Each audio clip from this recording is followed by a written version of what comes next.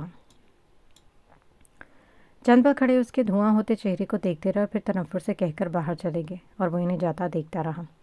اسے یوں لگا جیسے اس کا دل بھی ڈوب رہا ہو۔ اس نے اپنا جھکا ہوا سر ذرا سا اٹھایا اور دروازہ اندر سے بند کر لیا کہ کاش وہ اپنے دل کے دروازے بھی ایسے بند کر لیتا تو اس کے لیے بند کرنا ناگزیر ہو چکا تھا۔ تو وہ اپنے باپ کو کال کرنے اور انہیں بتانے کی سخت نہیں رکھتا تھا۔ اس سے عقیل صاحب کو جو صحیح لگا وہ کہہ کر جا چکے تھے۔ وہ اپنے آپ کو بے بس محسوس کر رہا تھا۔ جو اپنے باپ کے سامنے اپنی بات کا اقرار نہیں کر سکا تھا وہ باقی سب کو کیسے قائل کرتا؟ اس نے خود کو سرزنش کرتے سوچا تھا۔ حبیبہ اور ہنا کو تائی کے ہاں چکر لگائے کافی دن ہو گئے تھے۔ دونوں گھروں میں وہ کچھ ہو رہا تھا جو انجان نہیں تھی، پھر بھی وہ یوں شو کروا رہی تھی جیسے انہیں کچھ بھی معلوم نہیں۔ حبیبہ نے دادو کو چائے بنا کر دی تھی، پھر وہ دونوں دادو کے پاس ان کے کمرے میں ہی بیٹھ گئی تھی۔ وہ پہلے والا ہنگامہ اور شور شرابہ کہیں نہیں تھا جو ان کا خاصا ہوا کرتا تھا۔ صبا بھی کچھ دن پہلے چلی گئی تھی اور اس کی کمی بھی محسوس ہو رہی تھی جس کا انہوں نے کئی بار ذکر کیا تھا۔ اصل بات کرنے سے وہ خود بھی کترات رہے تھے، ورنہ سب جانتے تھے کہ برہان کی وجہ سے سبھی ٹینشن میں ہیں اور اس کے بغیر گھر میں اداسی چھائی ہوئی تھی۔ سب کچھ بے رنگ اور بے رونق سا لگ رہا تھا۔ ارمان بھی وہیں پر ہی آ گیا تھا۔ ہنا اور ارمان ہی باتیں کر رہے تھے۔ حبیبہ خاموشی سے ان کی باتیں سن رہی تھی۔ ان کی باتوں کے دوران اس نے کئی بار اپنی نظریں گھر میں دوڑائی تھیں۔ اسے برہان کہیں دکھائی نہیں دیا اور نہ ہی اس نے پوچھنے کی زحمت کی تھی۔ دادو بھی کچھ پریشان لگ رہی تھی۔ یہ برہان نہیں نظر آ رہا، کہاں ہوتا ہے؟ کافی عرصہ ہو گیا ہمارے گھر کا چکر بھی نہیں لگایا اس نے۔ پڑھائی کو اتنا بھی کیا سر پر سوار کرنا کہ بندہ سلام دعا سے بھی جائے؟ ہنا نے حبیبہ کی متلاشی نظروں سے تکتے ہوئے پا کر اس کی مشکل آسان کی تھی۔ آج کل وہ پڑھاکو لڑکا بنا ہوا ہے، آ جائے گا تھوڑی دیر میں۔ اللہ کرے اسے عقل ہدایت بھی آ جائے، اتنا بڑا ہو گیا ہے لیکن ابھی تک اس کا بچپنا نہیں گیا۔ دادو نے ایک سرد آہ خارج کرتے ہوئے کہا تھا۔ اس کی خاموشی نے انہیں اندر تک پریشان کر دیا تھا۔ نہ وہ پہلے کی طرح شور سننے کو ملتا تھا، نہ وہ کسی کام سے اب انکار کرتا تھا۔ جو بھی کہہ دیا جاتا اسے چپ چاپ کر دیتا تو اپنے کمرے میں گھسا رہتا اور یا پھر اپنا بیگ اٹھا کر باہر نکل جاتا۔ سب سے بات کرنا چھوڑ دیا تھا۔ اس کے اس خاموش احتجاج نے سب کے دلوں کو کئی فکروں میں مبتلا کر دیا تھا جس کا ہر کوئی اپنے طور پر اظہار کر رہا تھا۔ کوئی لڑنے جھگڑنے اور بحث کرنے والا بندہ یکدم اگر خاموش اور فرما بردار ہو جائے تو سب کا حیران اور پریشان ہونا تو بنتا ہے۔ کچھ ایسا حال ان سب کا تھا۔ وہ اس کے اس رویے کے اتنے عادی ہو چکے تھے، پہلے تو اس کی حرکتوں پر خفا ہوتے تھے، اب اس کی سعادت پر اندر ہی اندر ہلکان ہو رہے تھے۔ اگر کوئی بات کرتا اس کا مختصر جواب دیتا۔ گھر میں سب نے اسے اپنے طور پر سمجھانے کی کوشش کی، وہ خاموشی سے سنتا رہتا۔ دادا جان نے بھی اس کی اچھی خاصی کلاس لی تھی، وہ پھر بھی چپ رہا۔ اس کی اس قدر خاموشی نے سب کے دلوں کو پریشان کر رکھا تھا۔ وہ اسے تنگ کر کے کئی بار بولنے پر اکساتے بھی رہے تھے۔ اس نے جیسے بولنے سے بائک آؤٹ کر دیا تھا۔ سمینہ بیگم نے کئی دعائیں پڑھ کر دم کیا تھا کہ وہ پہلا جیسا ہو جائے۔ ان کا دل بھی گھر میں نہیں لگتا تھا۔ وہ اپنے دادا کے پاس نہ جاتا ہے اور نہ ان کی کوئی خیر خبر لاتا۔ حبیبہ اور ہنا آئیں تو انہوں نے بھی کوئی بات نہیں کی جو ان کا خاصا ہوا کرتا تھا۔ حبیبہ نے چند ادھر ادھر کی باتیں کی اور وہ بھی خاموش ہو گئی۔ حبیبہ کی چپ بھی دادو کو کھٹکنے لگی تھی۔ ہنا اور ارمان اپنی باتوں کا سلسلہ جاری رکھے ہوئے تھے، ان کا دل بہلانے کی کوشش کر رہے تھے جس میں انہیں کوئی خاص فرق نظر نہیں آ رہا تھا۔ جب دل ہی اس طرح پر غیر مطمئن ہو تو ہنسی مذاق بھی طبیعت کے بوجھل پن میں اضافہ کر دیتا ہے۔ کچھ ایسا حال ان کا تھا۔ کچھ دیر وہ وہاں مزید بیٹھی تھی اور حبیبہ ضروری کام کا کہہ کر جانے کے لیے اٹھ کھڑی ہوئی۔ وہ ایک دوسرے کو دیکھ کر رہ گئے۔ ارمان نے اسے اشارے سے پوچھا کہ کیسے کیا ہوا ہے تو انہوں نے کندھے اچکا دیے کہ مجھے نہیں معلوم۔ جو بھی تھا وہ دونوں اپنی بہن اور بھائی کے سپورٹر تھے، وہ جو کر سکتے تھے وہ کر رہے تھے، لیکن بزرگوں کے اس فیصلے کے خلاف قدم نہیں اٹھا سکتے تھے۔ حبیبہ جب باہر آئی تو اس نے برہان کو گیٹ کے قریب بیٹھے ہوئے دیکھا جو ہاتھ میں گندم کے دانے لیے مرغیوں کو ڈال رہا تھا۔ حیرانگی کی بات یہ تھی کہ دادا جان کا اصیل مرغ ان کی مرغیوں کے ساتھ دانہ دن کا بڑے دوستانہ انداز میں کھا رہے تھے اور برہان خود انہیں دانے ڈال رہا تھا۔ گھر والے کے سلجھے اور سمجھداری پر شکر ادا کرنے کی وجہ ٹینشن کا شکار ہو رہے تھے۔ حبیبہ نے گھر جانے کے بجائے اس کے پاس سے گزرتے ہوئے وہیں رک گئی تھی۔ برہان نے نگاہ اٹھا کر دیکھا، دوبارہ اپنے کام میں مشغول ہو گیا۔ اس نے اس کی اس حرکت کو تعجب سے دیکھا اور نہ جانے کیوں اس سے ساتھ میں غصہ بھی بہت آیا۔ اس کو اس سے نہیں کرنی چاہیے یا نہیں، اور وہ چند لمحوں کے لیے سوچ میں پڑ گئی تھی۔ پھر اسے بات کرنا کا ہی فیصلہ کر لیا تھا۔ ہمارے اصیل مرغ پر اتنی مہربانی کیوں ہو رہی ہے؟ میں ان پر پہلے کب ظلم کرتا تھا؟ اس نے الٹا سوال کیا۔ تم بھول گئے ہوگے، لیکن مجھے یاد ہے، اور مجھے لگتا ہے تمہاری یادداشت کچھ زیادہ ہی کمزور ہو گئی ہے۔ وہ پتہ نہیں کیوں اس سے خفا ہو رہی تھی۔ ہاں شاید، اس نے دیکھے بنا کہا تھا۔ مجھے تو لگ رہا ہے کہ جو تم کہہ رہے ہو اس میں وزن بھی ہو گیا ہے۔ وہ سب تو ایک غبارے کی مانند ثابت ہوئے جو ہوا کا تھوڑا سا پریشر بھی برداشت نہ کرا۔ اور تمہیں میری فیورٹ چاہیے تھی۔ اس نے کمر پر ہاتھ رکھتے ہوئے اسے جتایا تھا۔ حبیبہ پلیز، میں ذہنی طور پر پہلے ہی بہت ڈسٹرب ہوں، تو مجھے اور زیادہ ڈسٹرب مت کرو۔ وہ اس کی باتوں کا مطلب سمجھتا تھا اور اس کے پاس جواب تو تھا، لیکن وہ دینا نہیں چاہتا تھا۔ تو پھر تم یہ سب کچھ کر کے کیا ثابت کرنا چاہتے ہو؟ میں کچھ بھی ثابت نہیں کرنا چاہتا، تو مجھے میرے حال پر چھوڑ دو۔ میں جو کچھ کر سکتا ہوں وہ میں کروں گا، لیکن فی الحال تو مجھے اس کی ذہنی کیفیت کا حال اس کی آنکھوں اور چہرے سے صاف آیا تھا۔ تمہارے حال پر چھوڑا ہے۔ اگر میں تمہارے باتوں کو دل پر سوار کر لیتی تو شاید یہ زندگی کا پچھتاوا بن جاتا۔ اللہ کا شکر ہے کہ میرے دل میں ایسا کچھ نہیں ہے اور نہ کبھی ہوگا، اس نے خود پر ضبط کرتے ہوئے کہا تھا۔ اس کے دل میں جو خوش فہمیاں تھیں وہ ہوا ہو گئی تھیں۔ اس کے اندر بہت کچھ شناخت کی آواز کی طرح ٹوٹ رہا تھا۔ اللہ کرے یہ میرے ساتھ بھی ہوتا تو میں تمہاری طرح خوش اور پرسکون رہتا۔ میں تمہارا یہاں سے جانے سے ضرور شکر ادا کرتا، لیکن اب ہمارے شکر ادا کرنے کے انداز بدل گئے ہیں۔ یہ کہہ کر وہ چند پل کے لیے خاموش ہو گیا اور پھر بولا، تم سب مجھ سے ناراض اور میں اپنے آپ سے خفا ہوں۔ سب کہتے ہیں میں نے ان کا سر شرم سے جھکا دیا، اور اب اگر میں ان سب کو شرمندگی سے نکالنے کی کوشش کر رہا ہوں، پھر بھی تم سب مجھ سے ہی خفا ہو رہے ہو۔ تم اتنے اچھے نہیں ہو جتنا خود کو دکھا رہے ہو، اس کی طرف دیکھتے ہوئے کہا تھا۔ اس کے لہجے میں سرد مہری اور کاٹ تھی، اور وہ اس کے رویے کو دیکھ کر خود سے ہی الجھ کر رہ گئی تھی۔ ضروری تو نہیں ہے کہ سب کی نظروں میں ہمیشہ برا رہوں۔ اچھا بننے کی کوشش کروں پھر بھی سب مجھ سے ناخوش ہے۔ امی مجھے ہر وقت ڈانٹتی رہتی تھی، ابو خفا اور دادا جان مجھے سدھر جانے کی نصیحتیں کرتے رہتے تھے، اور آج جب میں خود کو بدل رہا ہوں تو پھر یہ بے وجہ کی شکایتیں کیوں؟ تم بدلنے کی کوشش نہیں کر رہے، بلکہ اپنے رویے سے سب کو تکلیف دے رہے ہو۔ تمہاری وجہ سے سب کتنے ڈسٹرب ہیں یہ تمہیں نظر نہیں آتا؟ انہیں میں نظر نہیں آتا۔ سب کی خواہش تھی کہ ویسا بن جا جیسا وہ کہتے ہیں، بس ان کی خواہش پوری کرنا چاہتا ہوں۔ تو مجھے کوئی الزام نہ دو۔ میں نے تم سے جو کہا تھا اس کو اگنور کر دو، اور اگر میں کچھ نہ کر سکا تو میری ایک اور حماقت سمجھ کر بھول جانا۔ میں تم سے کوئی بات نہیں کرنا چاہتی، فضول میں ہی تم سے بات کر کے اپنا وقت برباد کر رہی ہوں۔ جو تمہارے دل میں آئے کرو، مجھے کوئی فرق نہیں پڑتا۔ اس نے تیکھی نگاہوں سے اس کی طرف دیکھتے کہا تھا، اور چند لمحوں کے بعد تیزی سے اس کے پاس سے گزر کر گھر کا گیٹ عبور کر گئی تھی۔ اس کی باتوں نے اسے بہت مایوس کیا تھا۔ وہ جو ایک نئی راہ پر چل نکلی تھی وہ تو ریت کی دیوار ثابت ہوا تھا۔ دیوار کے پاس صفدر صاحب کسی گہری سوچ میں مبتلا ہو چکے تھے۔ وہ تو پودوں کو پانی دے رہے تھے۔ جب لاشعوری طور پر ان پودوں کو پانی دیتے وہ ان کی بولنے کی آوازوں کی جانب متوجہ ہو گئے۔ جو کچھ وہ سن چکے تھے ان کے لہجے اور ان کی باتیں انہی کی فکروں میں مبتلا کر چکی تھیں۔ برہان کی باتوں سے ان کا دل کٹ کر رہ گیا تھا۔ وہ جتنے بھی ان سے خفا تھے، اور بے شک وہ بہت زیادہ محبت اور لاڈ پیار اپنی پوتیوں سے زیادہ کرتے تھے، لیکن انہیں اپنے پوتے بھی بے حد عزیز ہیں۔ برہان کے بارے میں جب انہیں معلوم ہوا تو انہوں نے اپنی بیگم سمینہ کو سخت سست سنائی تھی۔ پھر اس کے بعد گھر میں جیسے رونق ہی ختم ہو گئی تھی۔ ہر طرف اداسی اور خاموشی کا راج تھا۔ انہوں نے ارادہ کر لیا تھا کہ وہ اس کام میں برہان کی بالکل بھی حوصلہ افزائی نہیں کریں گے، اور اپنے بیٹے عقیل کو بھی اچھے سے باور کروا دیا تھا کہ وہ اسے سمجھا دے۔ وہ جو سوچ رہا ہے ایسا بالکل نہیں ہوگا۔ اپنے بیٹے کو تو کہہ دیا تھا، لیکن ان کا اپنا دل بے چین اور پریشان رہتا تھا۔ پودوں کو پانی دینا چھوڑ کر وہ کسی اور ہی نہج پر سوچ رہے تھے۔ انہیں اپنی اولاد اور ان کی خوشیاں بہت عزیز تھیں۔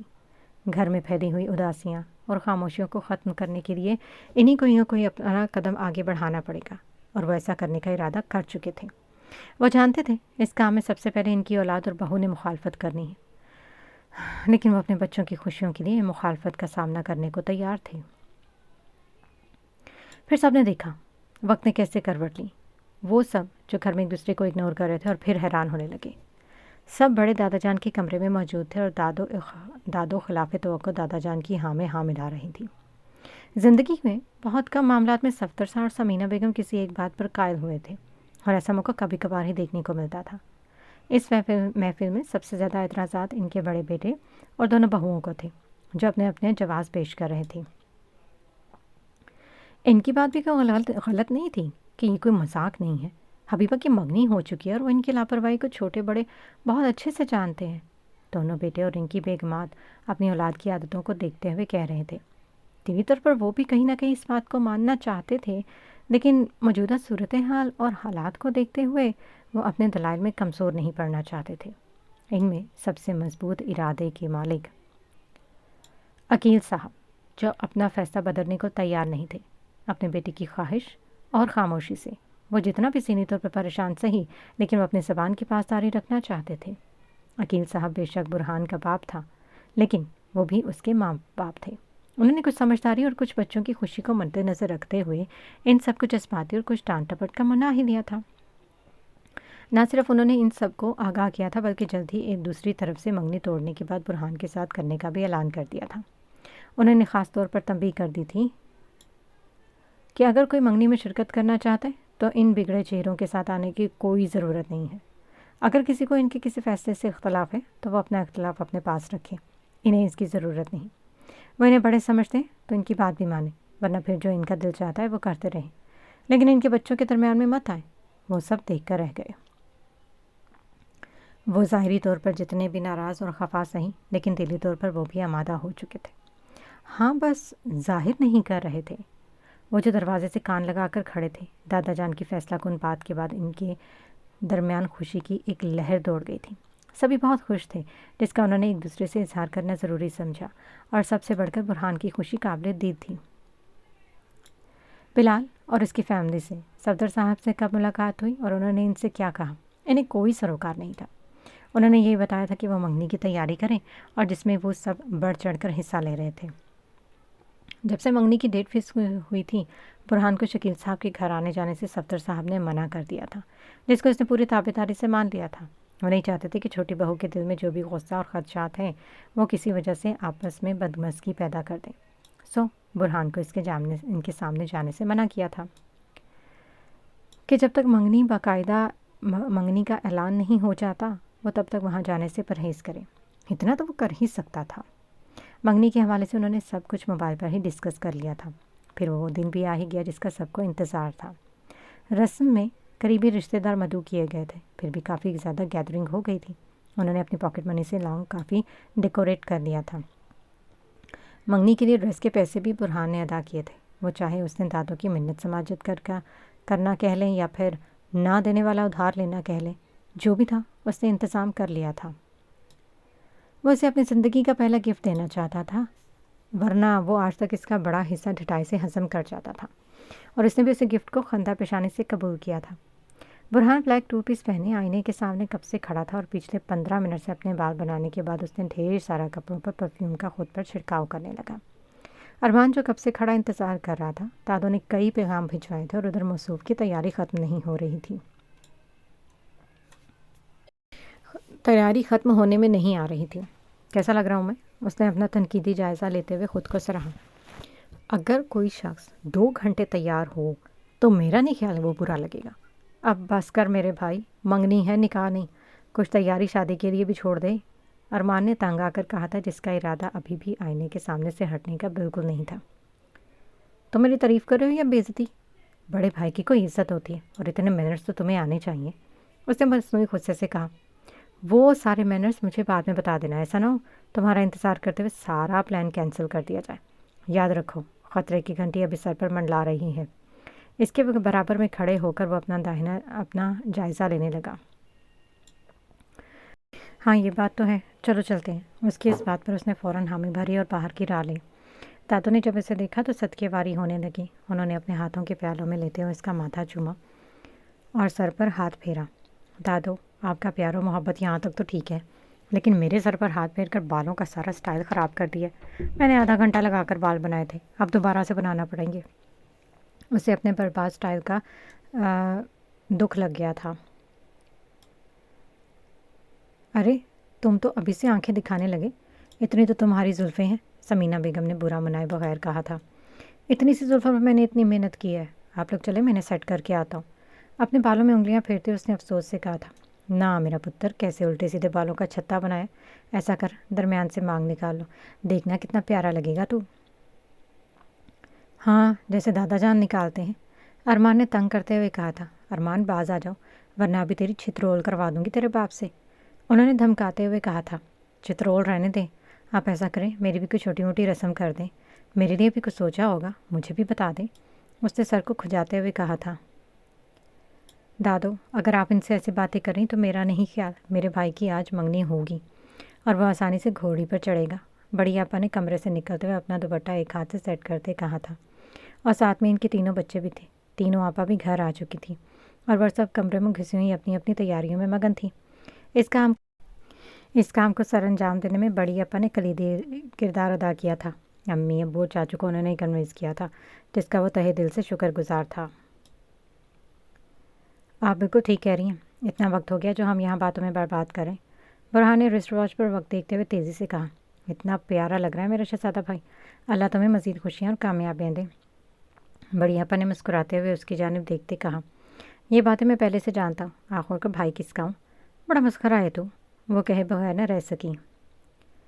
تم لوگ یہاں باتوں میں لگ گئے ہو پھر سے، جاؤ بیٹا دونوں بہنوں کو کمروں سے نکالو، اور ان کے بچوں کو بھی اتنا وقت ہو گیا ہے۔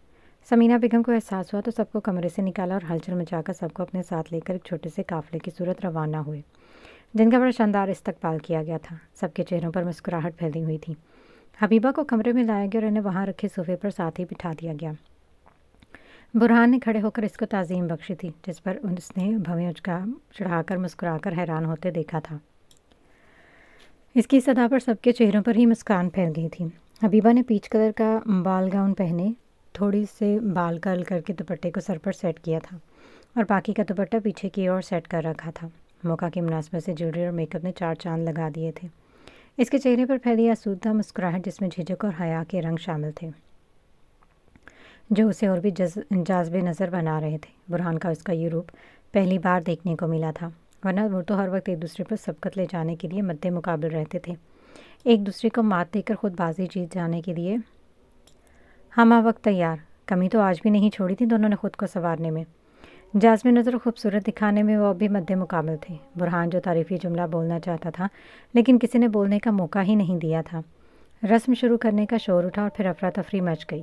سب لوگ ارد گرد جمع ہو گئے تھے۔ بھانت بھانت کی خوشگوار بولیاں تھیں جو ہر جانب سے گونج رہی تھیں، جنہیں وہ انجوائے کر رہے تھے۔ رسم شروع کی گئی جس میں تہذیب و ثقافت کے رنگ شامل تھے، وہ یہ کہ انگوٹھی لڑکا لڑکی نہیں بلکہ بڑوں میں سے کوئی پہنائے گا۔ اس بات پر انہوں نے احتجاجی نظروں سے دیکھا تھا۔ کسی پر ان کی نظروں کا اثر نہیں ہوا اور نہ وہاں کہیں ان کا احتجاج خاطر میں لانے والے تھے۔ انہیں لگا ظالم سماج بیچ میں پھر آ گیا، جیسے دادا اور دادی کی شادی پر ہوا تھا۔ وہ جن کو ساری زندگی احساس دلاتے رہے کہ ان پر بہت ظلم ہوا ہے، اب وہیں اس رسم کو ادا کر کے انہیں واپس لوٹا رہے تھے۔ برہان نے احتجاج کرنا چاہا مگر انہوں نے یہ کہہ کر منع کر دیا، ہمارے ہاں یہ رسمیں بڑے ہی کرتے ہیں۔ انہوں نے نہ صرف کہا بلکہ کہہ بھی دیا۔ برہان کو دادا جانے اور حبیبہ کو دادوں نے رنگ پہنائی۔ برہان کی اتری صورت دیکھ حبیبہ کو بڑی ہنسی آئی تھی۔ اس کی اس حرکت پر اس نے گھور کر دیکھا تھا۔ آج کا دن تو خوشگوار گزار لو، اب اسے گھورنا شروع کر دیا، یہ تو آغاز ہے، آگے آگے دیکھو ہوتا ہے کیا۔ ہینا نے اس کے بگڑے موڈ کو دیکھ کر مٹھائی کھلاتے ہوئے سرگوشی کی تھی۔ تاریخ کو دہرا رہی ہے، اس نے مصنوعی غصے سے کہا تھا۔ تاریخ کو دہرا رہی ہے، اس نے مصنوعی غصے سے کہا تھا۔ ابھی بھی وقت ہے، سوچ لو، کہیں کل کو دادا جان کی طرح پچھتانا نہ پڑے۔ اس بار پارٹیاں بھی بھاری اور احتجاج کرنے والے بھی، ارمان نے حالات کو پرکھتے ہوئے کہا تھا۔ اس نے حبیبہ کی طرف دیکھا جو اسے ہی دیکھ رہی تھی۔ اس نے ایک ادا سے بالوں کو سیٹ کیا تھا اور اتراتے ہوئے انداز میں دوسری طرف دیکھنے لگی، جیسے کہہ رہی ہو سوچ لو، ابھی بھی وقت ہے۔ اس کی شوخیاں بھی عروج پر تھیں اور اس کا دل اس شان بے نیازی پر فدا ہوئے جا رہا تھا۔ وہ اچھا ہے تو بہتر، وہ برا ہے تو بھی قبول، مزاج عشق میں عیب یار نہیں دیکھے جاتے۔ اوہ، آس پاس کھڑے سب نے بے ساختہ کہا تھا اور حبیبہ اس کے یوں کہنے پر مسکرانے لگی تھی۔ یہ عیب یار نے ہی تو دیوانہ بنا دیا، اس نے سرگوشی میں اس کی جانب دیکھتے کہا تھا۔ بھائی ہاتھ ذرا ہولا رکھے، باقی کے رومانٹک ڈائلاگز اکیلے میں بول رہے نا، ارمان نے سر کھجاتے ہوئے کہا تھا۔ تو کان لگا کر میری باتیں سن رہا ہے، اس نے گردن گھما کر اس کی طرف دیکھتے ہوئے مصنوعی غصے سے کہا تھا۔ میں ہی نہیں، باقی سب بھی سن رہے، اس نے باقی سب کی جانب دیکھتے ہوئے کہا تھا۔ ادھر دیکھو ذرا، ہینا نے سب کی نظریں دائیں جانب دادا کی طرف اشارہ کرتے کہا تھا۔ صفدر صاحب دادوں سے بات کرنے کی کوشش میں تھے اور وہ انہیں نو لفٹ کا سائن دیتی ہوئی اپنی بہوؤں سے وہاں کے انتظام کی نگرانی کرتے دکھائی دے رہی تھیں، اور دادا جان اس غیروں والے سلوک پر اپنا سا منہ لے کر رہ گئے تھے۔